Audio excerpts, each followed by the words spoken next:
Hello again, everybody. This is Mr. Everything, and I'm coming at you with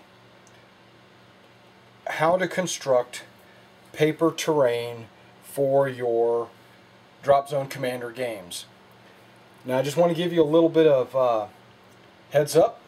I don't plan to play Hawk War Games Dropzone Commander until after I have a chance to read those rules and see if I like them. But that's not what this video is about. It's not about Dropzone Commander and it's about their terrain. Their terrain is awesome. You can make some three-dimensional buildings that you can put on your tabletop to enhance your sci-fi games that are kind of in a micro 10mm scale. Okay, the scale of the buildings are set at 10mm. 10mm scale basically means that if you took a human being and you stood him up from the ground to the brim of his ball cap would be 10mm. And that's the average person, okay? Now, people's heights varies, of course. It does not measure from the bottom of his foot all the way to the top of the head. That's not how they measure 10mm. Now, I do have to put a disclaimer in there. Some companies do measure their millimeters different. There has always been scale creep throughout history. I remember when miniature games were played with, and role-playing games were played with 25mm miniatures, and then there were companies out there making 28mm miniatures because their miniatures were a little bit bigger and stockier, and they you could put more detail on a 28mm miniature. And now today the standard is 30mm. You see 30mm miniatures everywhere.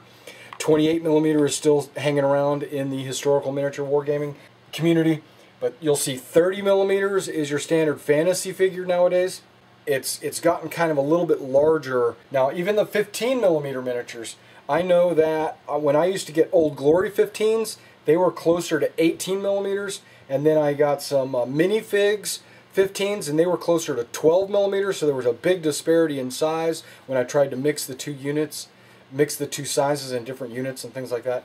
So you got to be careful about the actual size of the figures you're going to be using and the models you're going to be using, the terrain and things like this.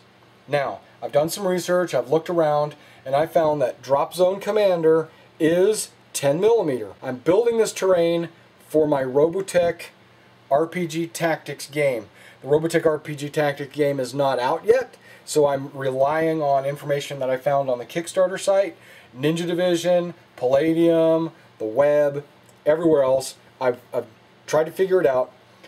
I've seen them hold them in their hands, and I'm kind of extrapolating, and I've seen pictures where they have a scale next to them like this, where it goes 10, 20, 30, 40, all the way up to 60mm, and it kind of lets you know how big their figures are. They say they're 1/285 scale, but looking at the figures, I'm thinking maybe they're a little bit larger than that. It's possible, you know, they're 1/250 or something like that. Okay, 1/285 scale is 6mm miniatures. Okay, so by going with 10mm, the buildings will be just a little bit bigger than they're supposed to be, slightly. But that's okay for me. I like my terrain to be a little bit bigger than what the companies want them to be, because a lot of companies will make their terrain smaller compared to the people, so you can get more terrain on the table. I'm ranting, but by taking 10mm, I think I'm actually getting the scale of building that I actually want in my game. And I am going to be using 10mm Dropzone Commander buildings in my Robotech RPG Tactics game. Let's talk about making some of this terrain. I printed it out on cardstock. Okay, you got cardstock right here. Regular paper is 20 pound weight. This is actually 110. I've put it on 110, so you know that's at least 5 times as strong as just regular paper. Okay, I printed out, this is the mixed residential 5x2. Okay, this has got the front and the side, and then the other back and the other side. And then I also printed out the roofs. Now you'll notice the roofs didn't print the third roof. Well, first of all, I only need one roof for this building. But like, let's say I'm making 2 buildings. Well, I have 2 roofs right here. This third roof is going to have to be discarded. Why? Because it's an English company, and they have it mounted on print. It says print to, I don't know if you can see that, print to A4. A4 is a paper size, and an A4 paper size is actually the size of this English magazine called Miniature War Games, right? Okay, if you notice, this is on letter, and if you take letter and you take, now letter is a little bit larger on the outside here, but it's shorter on the end here, and that's pretty much what happened to the building there, because there wasn't enough space down there on the printer margin. A4, and this is letter, but that's okay. A lot of your buildings, almost 99% of your buildings, will fit on a letter size. It's just that you might have some waste. Okay, now let's get to actually cutting and gluing, and then I'll show you what the finished product looks like, and I'll compare it with some of my miniatures to show you the scale that I'm talking about. There's 2 things you need to know. You need a sharp X-Acto knife. Now, I have considered cutting this out with a pair of scissors, you know, going through here and cutting it out, but you don't get a perfectly straight line with scissors. You know, even if you're really good, you're going to get just a little bit of this. So I recommend using a ruler and cutting straight lines. Okay. Now there's also cutting, and there's also scoring. Scoring is the technique where you draw your knife across the paper ever so lightly, just to give it a cut, so that when you go to fold it, it'll fold perfectly down that straight line that you scored. Okay, let's start cutting and gluing and assembling. Okay, I put my metal ruler along the edges,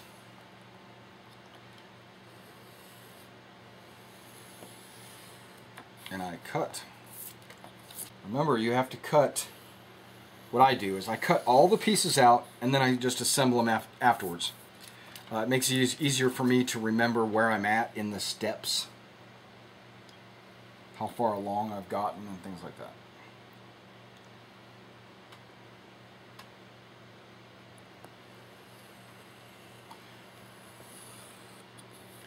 Now I apply a little pressure on my ruler to make sure that the ruler doesn't move, but also so that the paper underneath doesn't move, because I'd hate to have something move around on me. Okay, now these tabs, because they go on the inside, you don't have to cut them off as short as this. You can have extremely long tabs. It's okay, because that just means there'll be more surface for the glue to hold on to on the inside.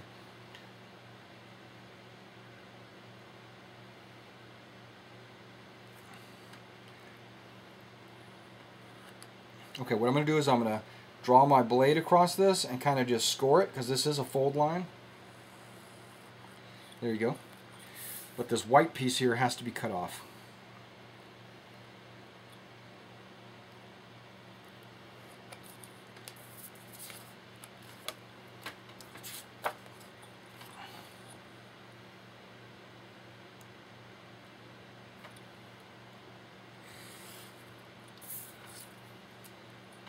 Okay, and that's what one of the pieces would look like. I'm going to go ahead and score along this top line. This is basically, the roof has a lip, and you'll see during construction that the roof actually has, okay, now I don't remember which part of this building is supposed to be scored. I do believe this is a 5x2 building, because the buildings are made in sections, if you notice, okay, and it's a 5x2, so I am going to score along this building edge line, because I'm going to have to fold it over.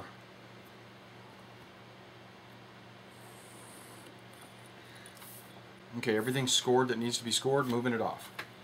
Now let's cut this off.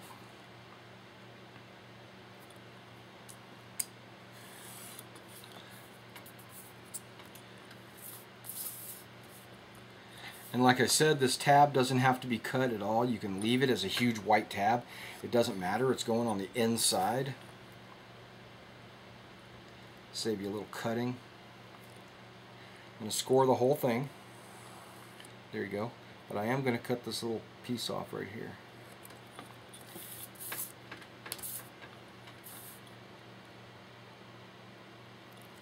To create the tab.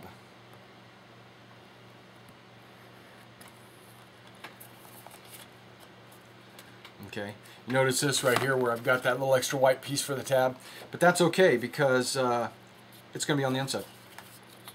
Okay, let's score the other part of the roof ridge. The roof, I don't know what they call that. Handrail, maybe? They might call it a handrail.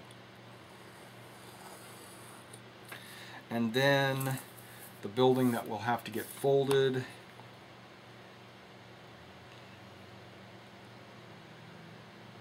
The two spaces on the end.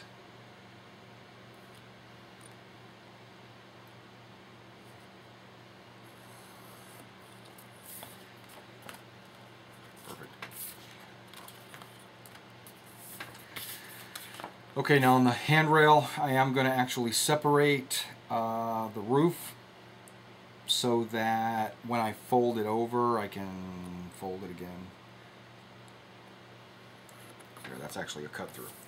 Okay, now I'm using a surface that I'm not really caring about right here, and this is where my glue is going to go.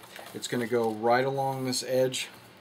I'm using the Elmer's Extreme, it's fairly new, glue stick. Save on mess so you don't have a huge mess. And I glue both sides because on my models I want the glue to stay forever. I don't want there to be any falling apart or coming to terms. So here we go. Now we fold the rail over. So you get a 100%. Whoa! I can tell that glue's awesome. My first time using it. And then we fold the whole rail over. We're folding the whole rail over. There we go. Laying it down, flat surface, so that when I press down, I'm getting a flat result and not wrinkled. Setting it off to the side, we're going to do the same with this one. I know I spent a lot of time talking to you at the very beginning and not a whole lot of time cutting. But that's okay, you guys understand what's going on. You understand why I'm doing this. Now, I participated in the Kickstarter Robotech RPG Tactics. I love Robotech, I always have. I watched it on TV and I have 99% of the videos. I've watched a lot of the different series. There's hundreds and hundreds of different episodes of Robotech. But let me tell you, there's nothing that can beat the first series, or the first series, which was Macross. Macross is the best Robotech. The other Robotechs, they don't even compare. So, when I plan to run this game, I'm going to be running during the Macross era. And there we go. Now I'm going to throw some glue on this tab, but I'm also going to throw it on the inside of the building where the tab will affix. It does say that apply glue to both sides if you want a stronger bond. Well, guess what? I want a stronger bond.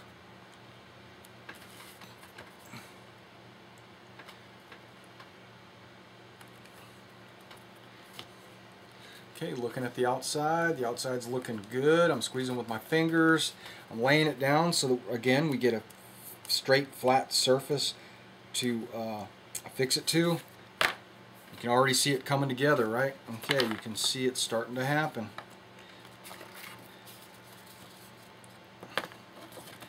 Okay.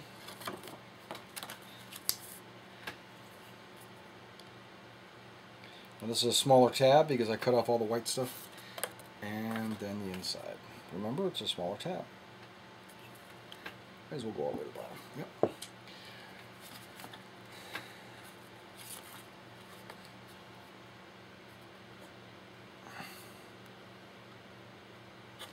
I Again, I'm going to set it down, line up the roof, line up the floor more importantly, because that's what's going to be sitting on your table, is the floor. The roof can have some imperfections, but that floor really needs to be, or I should say the ground, you know, the part that touches the table, needs to be smooth and flat. Alright. Whoa, my fingers are sticking to it. That's awesome. Okay. So far you can see it coming together, right? Okay, you see the 4 different buildings right there. The dark brown one is all dark brown on the end, and it matches up on the other side. Same thing with the tan. Okay, that's pretty awesome. Now, set that off to the side to dry a little bit. Okay, we need to cut out a roof. Now, I looked at both of these roofs, right? Here, let's use the short one. I looked at both of these roofs, and I noticed that this one looks a little crooked on the end here. I mean, it's just the artwork compared to the way the lines are. That looks a little crooked, and this one looks perfectly straight. So I'm going to use the crooked one. I know you're saying to yourself, but Derek, why are you using the crooked one? Because nothing in life is perfect. And if you make everything perfect, it won't look realistic.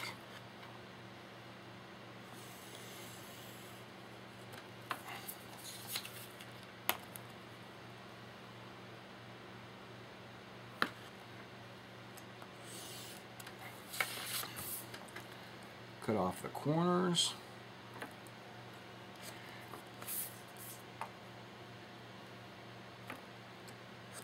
Again, that's just a tab, and that can have a little extra white because it's going to stick on to the inside of that.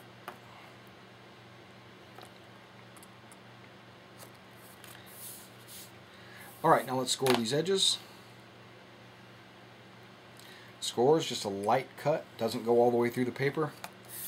If you do go all the way through the paper, no problem. All you gotta do is print another roof. Or print another wall or something. Or if it only goes through in one little area and not the whole place, don't worry about it. Throw a little Elmer's glue into the corner there and it'll hold everything together. Did I already score that side? No, I didn't.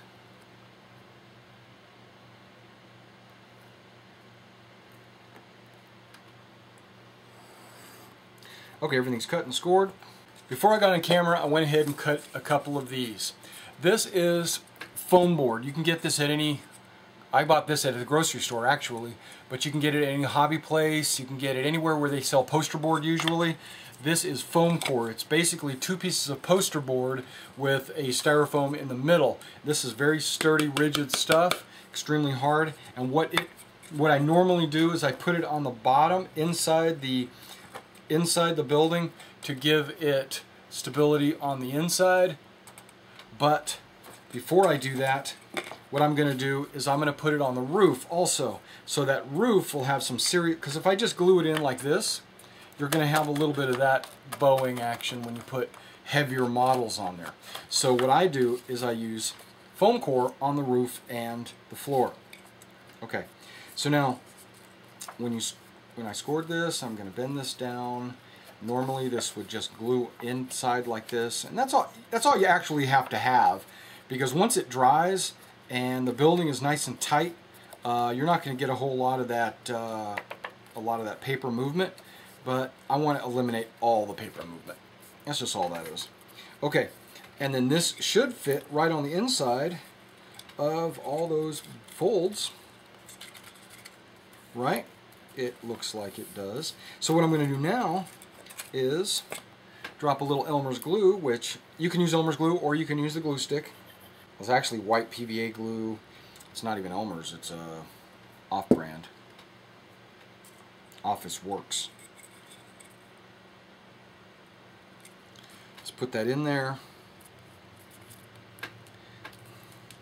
Alright, and we let that glue, let that dry for just a minute.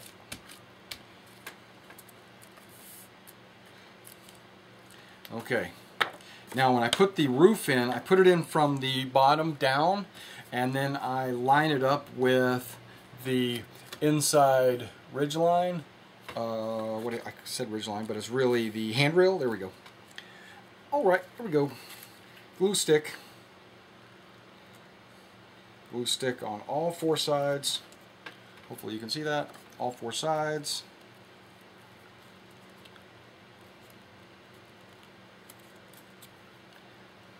I think this is going to be tight. Okay, all 4 sides. Now I also go through the building itself and I put a little glue on where the roof is going to reside.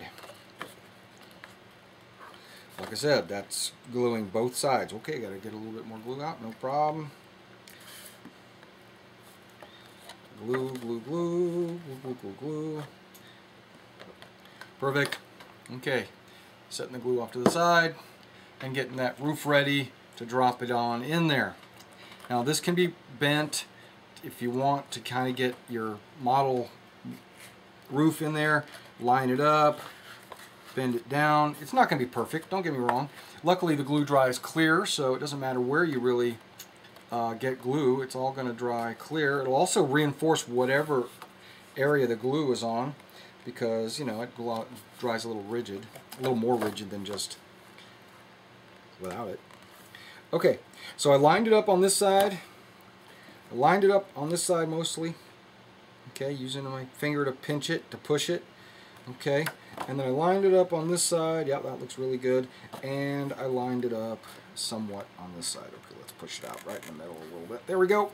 Now, all you got to do is apply a little pressure downward. What that's going to do is it's going to get the end glued on, and then turn it to the side and press downward. You're going to get both the ground and the roof in the same motion because you're pushing it down against the bottom. I don't know if that makes any sense to you guys. I hope it does. I hope I'm not going off crazy on you. Okay. I'm going to do a little bit more just to ensure everything is good. Okay, you could play with that just like that. You could play with this model. First of all, it looks pretty awesome. You could play with it, but guess what? You get a little bit of this action going on. I don't like it. Okay, it's happening on all sides. Even on the ends are kind of bowing in. Don't like it. You're not getting that up here because we got the foam core. Nice, right? Awesome. Got a little bit of a lip, got a little bit of glue hanging around. Okay, no problem.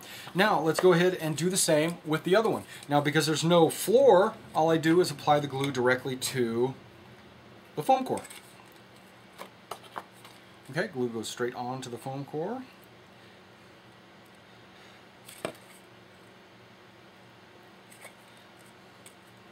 Okay, perfect. That's quite a bit, actually. Now I'm going to put it on the inside of the roof. Now, you understand that when you put the floor in, you don't want it to be flush with the bottom, okay? You want it to be up about 1 millimeter. The reason why is so that when you put it on terrain boards, not necessarily the city streets, because those are all pretty much flat, but if you were to ever use these buildings on a table that had some uneven terrain, or the floor, you know, the table wasn't even or something like that, you're going to encounter a teeter-totter. Your building is going to rock because it'll be resting on the bottom. But if you put it up about 1 millimeter, it alleviates that rocking motion, and it fits snugly and smoothly onto your tabletop. Okay, so you can kind of see that. I don't know if you can, it's because it's all white and it's kind of like that, but you can kind of see that it's not actually on the bottom. It's close to the bottom, but not actually on the bottom. What am I doing? I should be pressing it down against the table to get a smooth, flat, straight press along the top and the bottom. I do all 4 sides, even though you probably get away with just doing 2 sides.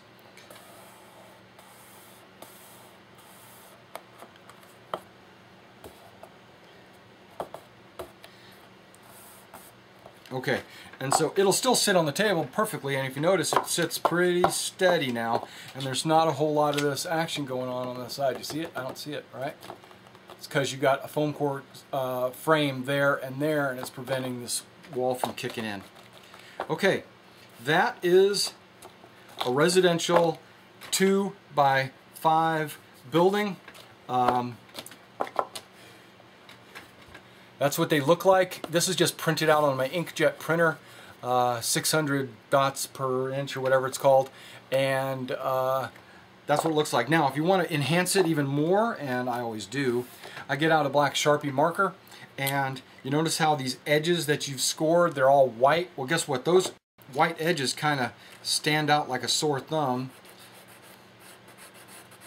So what I have done in the past with my flags on any of my military miniatures, when I glue flags on, it's pretty much the same technique.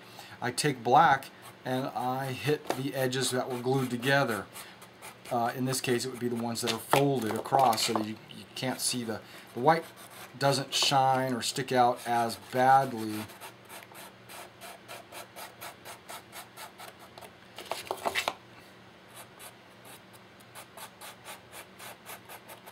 And you get the idea. And of course I'm doing this in kind of speedy and not taking a whole lot of time, but I'm trying to get this all on the video so that you guys can see what I'm doing and what kind of look it gives. That gives a better look already, right? If you have any extra pieces, I recommend you getting a little folder where you can put all your extra little pieces in, and so you don't lose them. Like this roof piece that I was using earlier, I'm going to go ahead and store that in here, and if I ever need a roof piece, so I don't waste and I don't lose. There is a whole sheet of air conditioner units. You can print these off and you can glue these onto the top of your models to give it a 3D effect on the roof. Let me show you another building that I've created. It's a commercial building. Okay, there you go. It's a 3x5, and if you look closely, I do already have, I've started working on putting some three-dimensional aspects to it. I have not done the black on this building yet, okay? And you can kind of see the difference that the black does compared to the white. You notice the size difference is mondo, right? But you can get, they have, I don't know how many buildings. It was a crazy buttload of buildings. I don't know. I think there's like 50 different buildings you can print out and put together. Okay, now let's talk about scale. This is the last thing I want to talk about. I have some photos that you're probably looking at right now, which show Rick Hunter and Rick Hunter and Roy Fokker in the city, and they're in their Robotech fighters. And you can easily discern the floors, like how many different, what the height of is the Battleoid compared to the floors of the neighborhood. Now, if I remember right, Min-May's apartment was only on the second floor, and when he didn't understand how to stand in his Battleoid and he fell over, his face went directly into her bedroom. So, and he's not like crouched over or anything. He's standing upright, and he just basically tilted over into the building, and he went into the second floor. But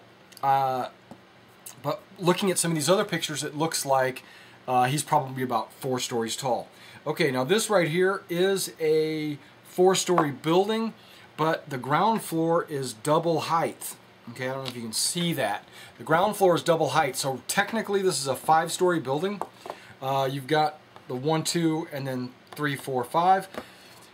And I cut out some to scale, according to the Robotech website, of the some of the models that you're going to see in the Robotech Tactics. You're going to see the officer pod, you know, you're going to see the maybe a couple of Destroids, you know, this is the Tomahawk.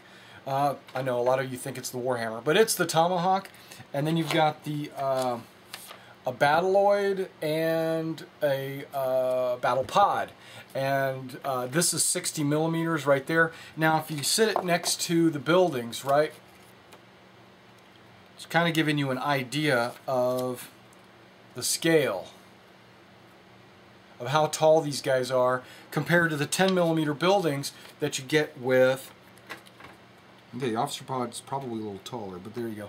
You got the, isn't that awesome? I mean, you got this little short guy right here, though. Destroid. Okay, now these guys are to scale with each other, and it came off of their size chart, so I think these buildings are going to work out just perfectly awesome. And now let's take a look at some other guys. They say that these are 10mm buildings. Again, these are 15mm figures, and I don't know if you can see that. I'm going to zoom in. Okay, these are 15mm figures, so you can kind of get an idea of the size of the figures. They're also 15mm. Those doors are gigantic, right? Okay. Those are windows, I suppose. And those are floors. Okay, so yes, they're bigger than the floors. Okay, so these aren't 15mm buildings. These are a little bit smaller, 10mm, right? Now here's some 6mm or 1/285 scale, or what the scale that Robotech says it's going to be. These are micro armor figures, 6mm. You can kind of take a look at, trying to figure out how the camera's positioned. These buildings might be a little big for 6mm figures, but when it comes to the mecha, and the game is pretty much all mecha anyway, I think the mecha worked just fine. Alright, well, thanks for coming out and checking out this video. Check out my next video, which is unboxing of the Dropzone Commander Cityscape box set.